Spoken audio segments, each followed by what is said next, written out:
हर सुबह आरव स्कूल जाते समय एक धूल भरी सड़क से होकर चलता था।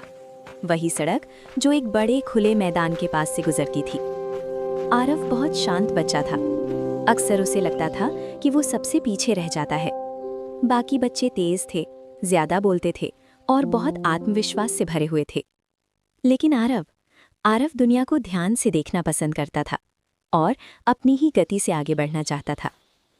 एक दोपहर थका हुआ सा आरव उस खुले मैदान में चला गया। वहां उसने एक बुजुर्ग व्यक्ति को देखा जो एक रंगीन कागज की पतंग उड़ाने की कोशिश कर रहा था। हवा तेज चल रही थी, लेकिन पतंग बार बार जमीन पर गिर जाती थी। उसी बुजुर्ग के पास एक छोटा सा भूरा कुत्ता शांति से बैठा था। उसकी पूंछ हल्के हल्के हिल रही थी। वो ना दौड़ रहा था, ना परेशान हो रहा था, बस धैर्य से इंतजार कर रहा था। आरव ध्यान से देख रहा था। बुजुर्ग बार बार डोर को ठीक करता, सही पल का इंतजार करता, पतंग को जबरदस्ती आसमान में नहीं धकेलता था। ये सब देखकर आरव के मन में कुछ बदलने लगा।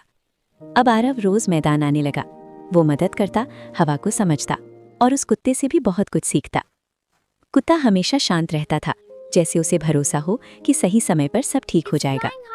धीरे धीरे आरव समझ गया कि आगे बढ़ने के लिए हमेशा तेज दौड़ना जरूरी नहीं होता। कभी कभी सफलता धैर्य से, अभ्यास से और विश्वास से मिलती है। कुछ हफ्तों बाद एक दिन पतंग ने आखिरकार हवा को पकड़ लिया। वो नीले आकाश में खुशी से लहराने लगी और उसी पल आरव के अंदर भी कुछ ऊंचा उठने लगा। अब वो पढ़ाई में भी धैर्य रखने लगा, अपने डर का सामना करने लगा।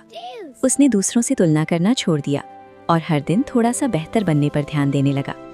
स्कूल का साल खत्म होते होते आरव अंदर से बहुत मजबूत हो चुका था।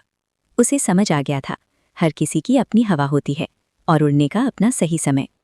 उस मैदान की पतंग और उस वफादार कुत्ते की तरह आरव ने भी सीख लिया था कि मेहनत और उम्मीद के साथ किया गया इंतजार हमें उन ऊंचाइयों तक पहुंचा सकता है जिनकी हमने कभी कल्पना भी नहीं की होती।